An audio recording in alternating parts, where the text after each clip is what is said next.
Hey y'all, it's Michael. We're taking a brief break from our Butcher Baker series this week in order to catch up on some stories that have seen some major breakthroughs. But fret not, we'll be back next week with another new episode in that series. Until then though, enjoy what should be the first of two major case updates. Crystal Rogers, a 35-year-old mother of 5 from Bardstown, Kentucky, vanished over the 4th of July weekend in 2015. She was last seen on the evening of July 3, 2015 at the farm owned by her boyfriend, Brooks Houck's family. 2 days later, Rogers' maroon Chevy was discovered abandoned along the Bluegrass Parkway with a flat tire, her keys, purse, and cell phone still inside. The disappearance immediately struck Crystal's family as suspicious. She would never willingly leave her children behind, and the circumstances pointed to foul play. Her mother, Sherry Ballard, reported Crystal missing on July 5th after Crystal failed to show up for a planned 4th of July gathering. Early investigative efforts quickly honed in on Brooks Houck, Crystal's live-in boyfriend and father of her youngest child. Just days after Crystal went missing, Nelson County Sheriff's detectives brought Brooks Houck in for questioning. During that interview, which took place on July 8th, an extraordinary event occurred. Brooks's brother, Nick Houck, who was then an officer with the Bardstown police, called him in the middle of the interrogation to warn him not to cooperate with investigators. Investigators later revealed that Nick Houck also failed a polygraph test when questioned about Crystal Rogers' disappearance.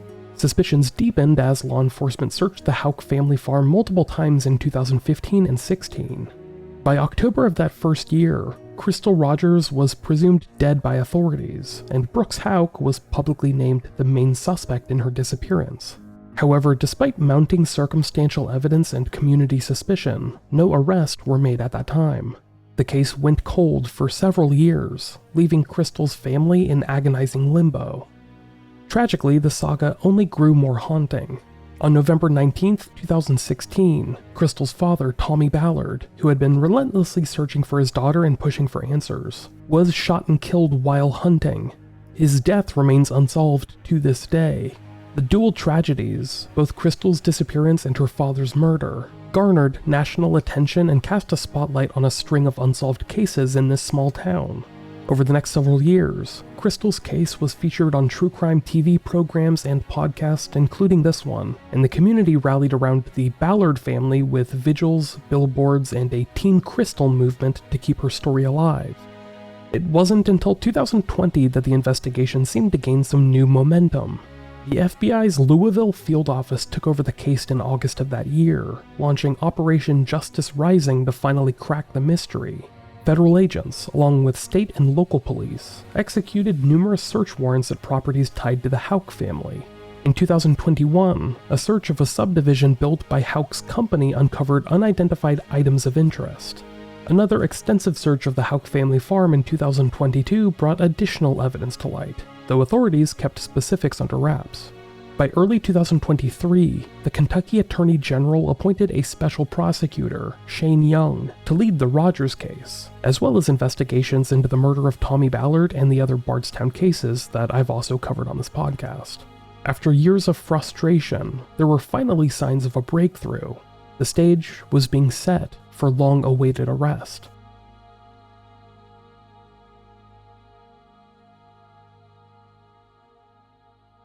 Behind the scenes, a Nelson County grand jury had been hearing evidence in Crystal Rogers' case.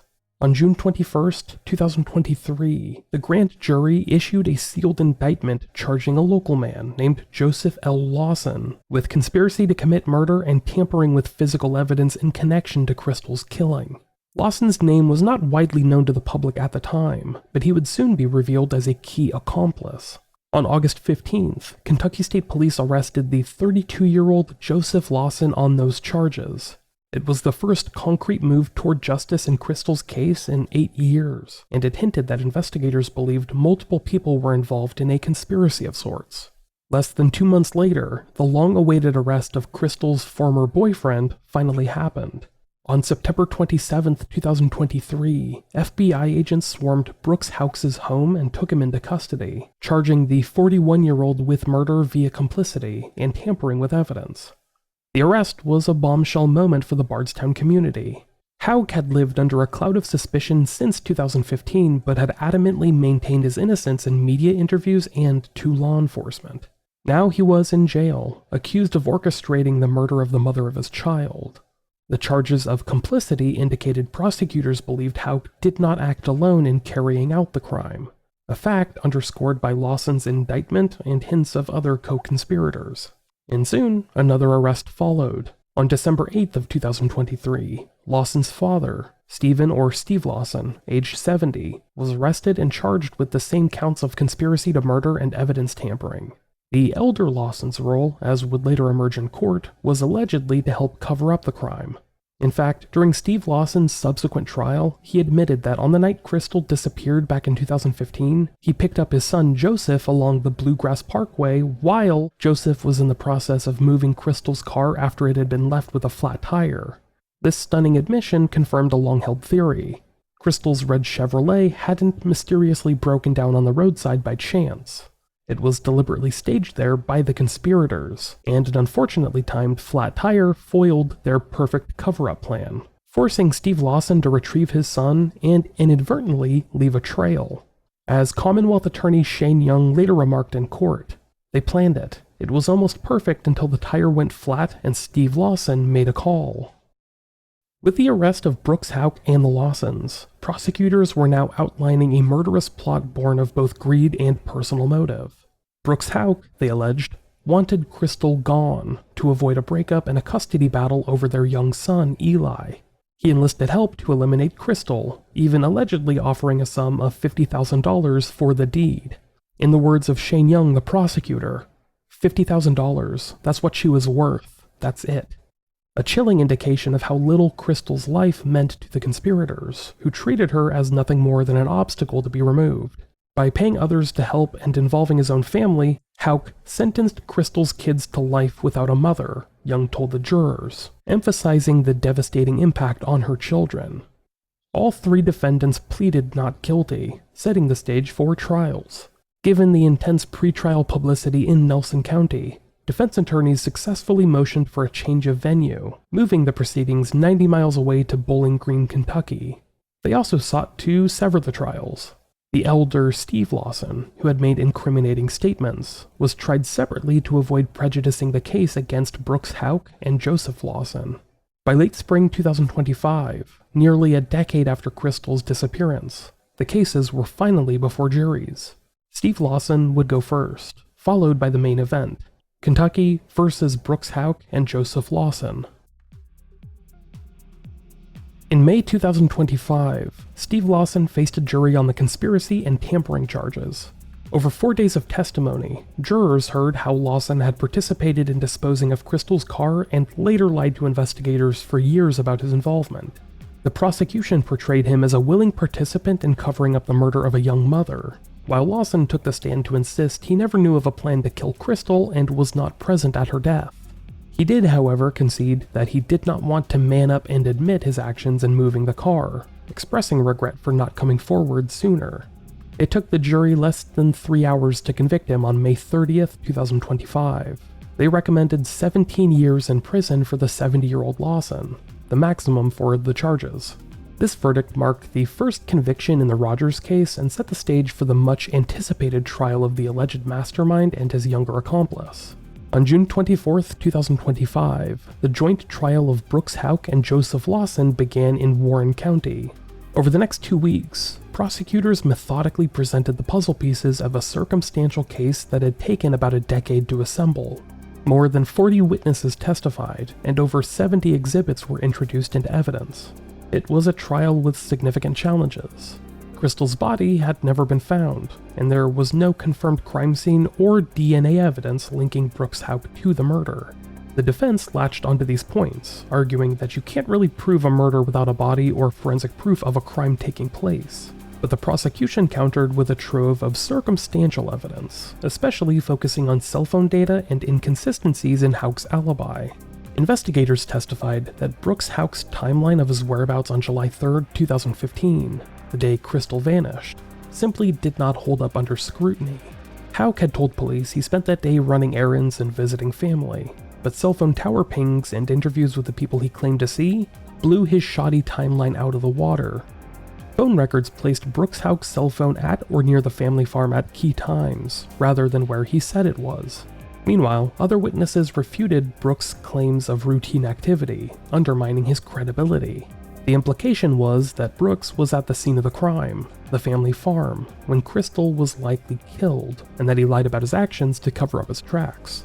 Prosecutors painted a picture of a premeditated murder plot driven by Brooks Houck, who did not want to lose Eli, the toddler son that he shared with Crystal. They alleged that Brooks Houck was desperate to avoid a breakup in which Crystal might take their son or force him into a custody fight, and possibly to avoid financial obligations to her.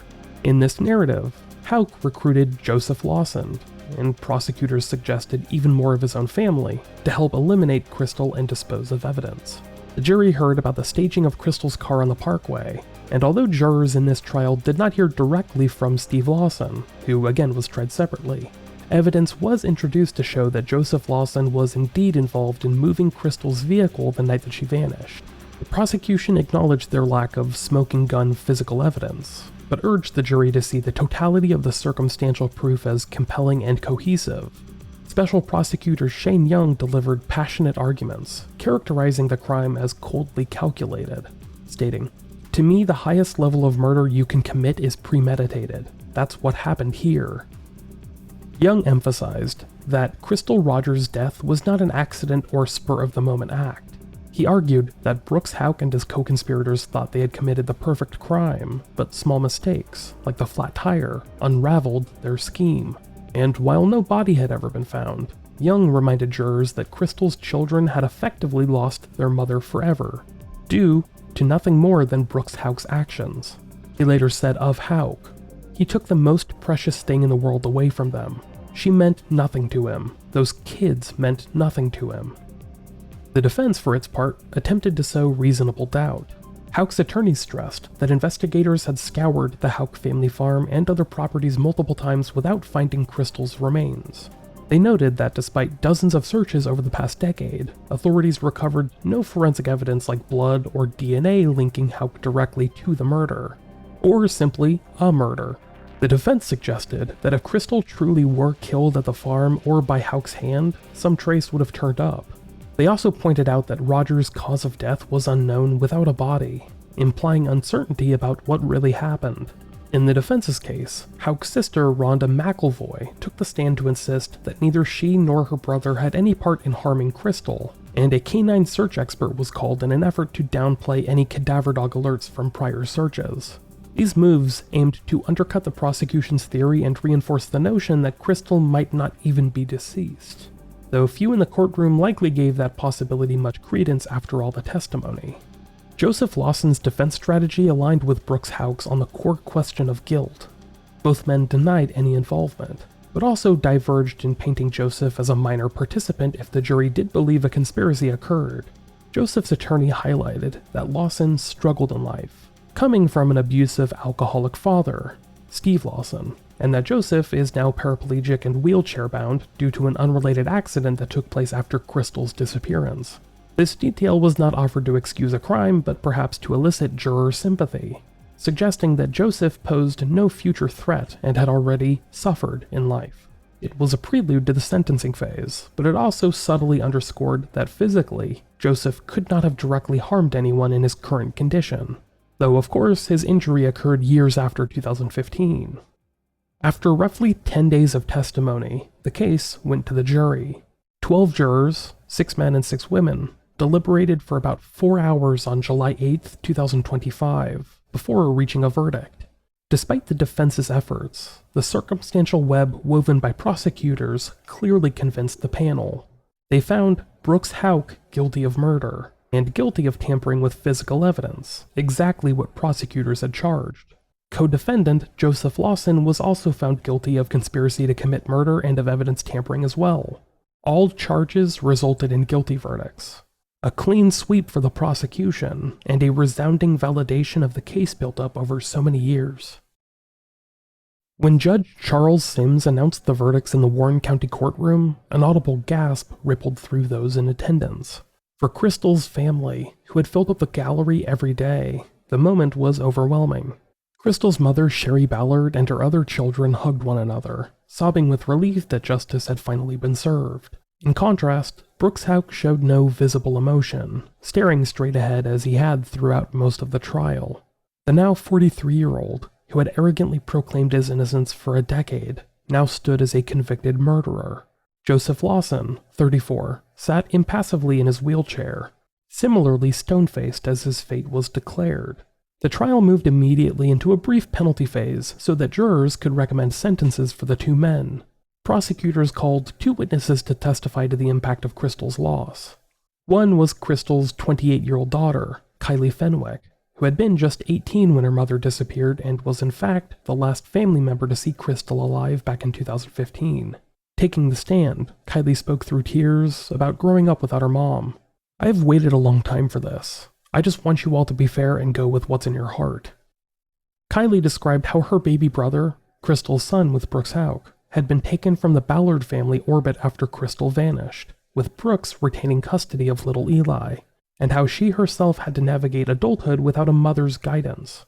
On the other side, the defense presented mitigating factors in hopes of mercy. Brooks Houck's attorney noted that Houck had no prior criminal record and had been a productive citizen, a property developer before these events. He was a college graduate, and the attorney argued, a devoted father to his young son. The irony of that claim was not lost on observers, given what Houck did to the child's mother. Joseph Lawson's lawyer, Kevin Coleman, focused on Lawson's troubled background, an upbringing with a terrible role model in his father Steve, some early drug abuse, and now life in a wheelchair, as reasons to show leniency. The defense asked jurors to consider recommending the minimum or something close to it, about 20 years for Brooks Houck, the minimum for murder before parole eligibility, and significantly less for Joseph Lawson. Special Prosecutor Shane Young, however, urged the jury to give no quarter to either man, emphasizing the heinousness of a calculated killing. Young's voice rose in righteous indignation as he described how Houck had sentenced these kids to life without their mother by murdering Crystal. He reminded the jurors that Crystal Rogers mattered, to her family, to her community, even if she meant nothing to the defendants. Young argued that the appropriate punishment for a premeditated, cold-blooded crime was the maximum allowed. In a fiery closing, he implored, "Don't take pity on him. Don't take mercy on him." For Houck, Kentucky law provided a sentencing range of 20 years to life for murder, and Young firmly pressed for life in prison. For Joseph Lawson, facing a Class B felony for conspiracy to murder, the cap was 20 years, and Young wanted the full 20, plus the maximum 5 years for the tampering count, totaling 25. Anything less, he suggested, would diminish the justice that Crystal Rogers deserved. It did not take long for the jury to decide. After a mere 7 minutes of deliberation in the penalty phase, jurors returned to the courtroom. Their recommendation was life in prison for Brooks Houck and a combined 25 years for Joseph Lawson. The 20 for conspiracy and the 5 for evidence tampering were to run consecutively. These were the maximum sentences under the law and exactly what the prosecution sought. As that pronouncement was read, an audible sigh of relief swept through Crystal's supporters. Even members of the jury, who had been stone-faced throughout, appeared to be moved. They had given Crystal's family everything they asked for. Under Kentucky law, a life term means that Brooks Houck will not be eligible for parole until he has served at least 20 years behind bars, or 85% of a life sentence. For Joseph Lawson, 25 years means that he'll serve at least about 21 before any possibility of release. In effect, Brooks Houck, now 43, will be in his 60s at the very earliest possible parole date, and Joseph Lawson, 34, will be in his 50s. But given the gravity of the crime and the publicity, it's quite possible that neither man will ever walk free again. As the courtroom emptied out, reporters noted an interesting detail. 2 people conspicuously absent from the defense's side were Rosemary Houck, Brooks' mother, and Nick Houck, his brother, the very family members that prosecutors had named during the trial as unindicted co-conspirators who helped plan or cover up Crystal's fate. Neither Rosemary nor Nick has ever been charged in the case, but their names were invoked as complicit actors. Both did attend parts of the trial. Rosemary Houck even took the stand briefly for the defense, and she abruptly left the courtroom once the sentencing verdict was delivered. The insinuation hung in the air that more people bore responsibility for Crystal's death than those who were convicted. Nevertheless, for the Ballard family, Seeing Brooks Houck in shackles, definitively branded a murderer, was a hard-won triumph. Outside the courthouse in Bowling Green, Crystal's family thanked the jurors and investigators. Kentucky's Attorney General Russell Coleman, whose office oversaw the prosecution, lauded the verdict, attributing it to the dedication of justice by law enforcement and the tenacity of the Rogers family to never give up. The FBI's Louisville office also issued a statement highlighting the countless hours conducting interviews and searches, analyzing evidence, and collaborating among agencies since 2020 to crack this case. The FBI's statement read, "We hope this outcome brings some semblance of peace to Crystal's family and the larger Bardstown community."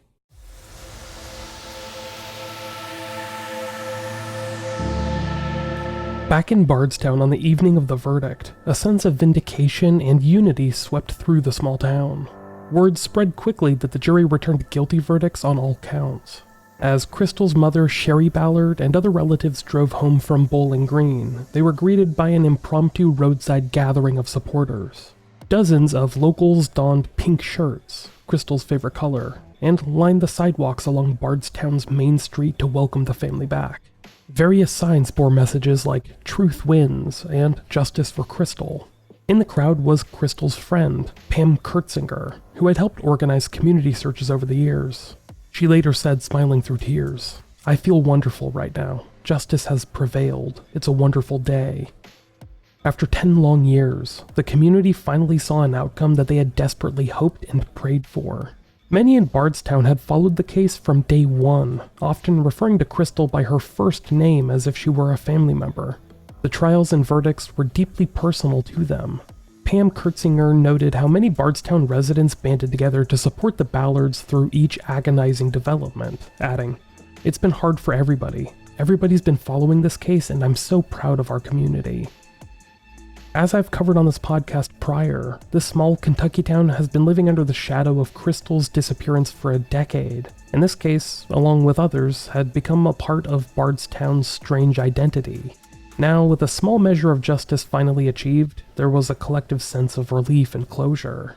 I'm sure some of those in the town felt like they could finally take a breath. But at the same time, those closest to Crystal know that the story is not truly over. Kathy Fenwick, the maternal grandmother of Crystal's daughter Kylie, described the moment as both happy and sad. Happy because the perpetrators were held accountable, but sad because Crystal is still gone. The convictions answered the whodunit and why to an extent, but the question of where Crystal's remains are still haunts everyone. As balloons were released and pink ribbons fluttered in Bardstown, supporters reminded each other that their mission continues. They still want to bring Crystal home for a proper goodbye. Some have also pointed out that full justice won't be complete until Tommy Ballard's killer is found. Sherry Ballard lost not only her daughter, but her husband to violence, and the person who gunned down Tommy in 2016 has never been identified. Theories continue to linger that Tommy's murder was a calculated act to silence or punish him for digging into Crystal's case. With Brooks Houck and the Lawsons convicted, attention may turn to resolving Tommy's case, which the Kentucky State Police and FBI have kept open. The state special prosecutor has indicated that Tommy Ballard's case, as well as the murder of Bardstown officer Jason Ellis in 2013, remain under active investigation. The Bardstown community, while grateful for this week's verdict, continues to seek answers to those lingering mysteries.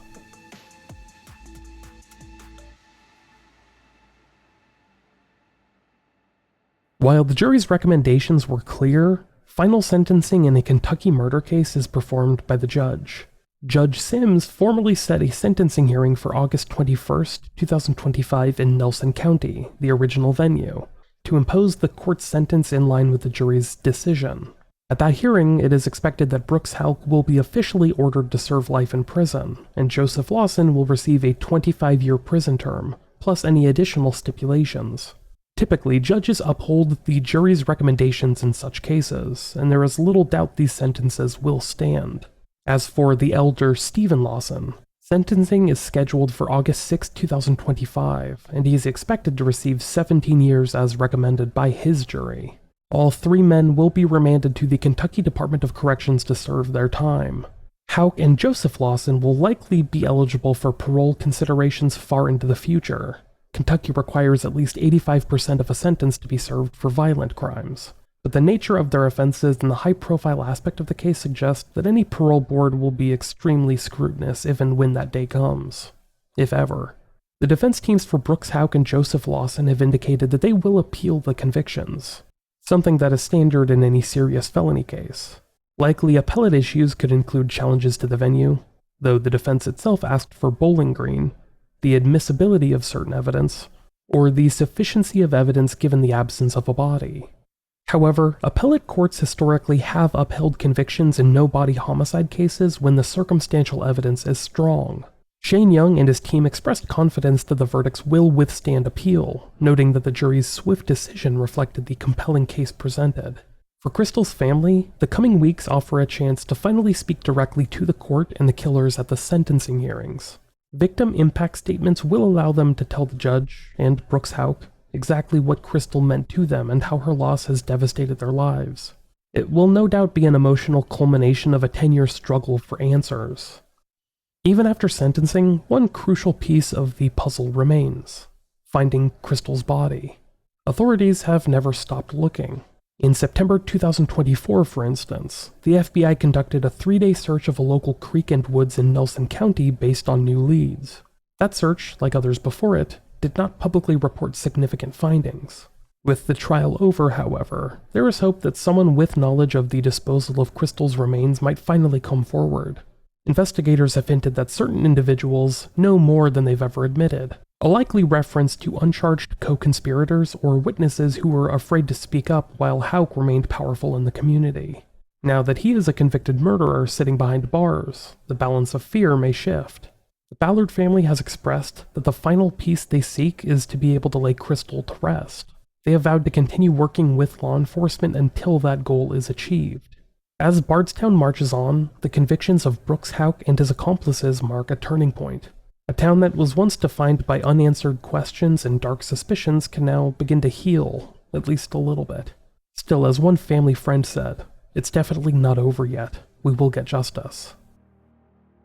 Hopefully in the weeks or months to come, Crystal's remains will be found and she could finally be put to rest. And hopefully, if anyone else is still out there that played a part in her disappearance or death, they will be held accountable. For Crystal Rogers' loved ones, the next part, be it the sentencing, the ongoing search for her body, or the pursuit of answers in her father's murder, will continue to be fought with the same resilience and faith that carried them through the last decade.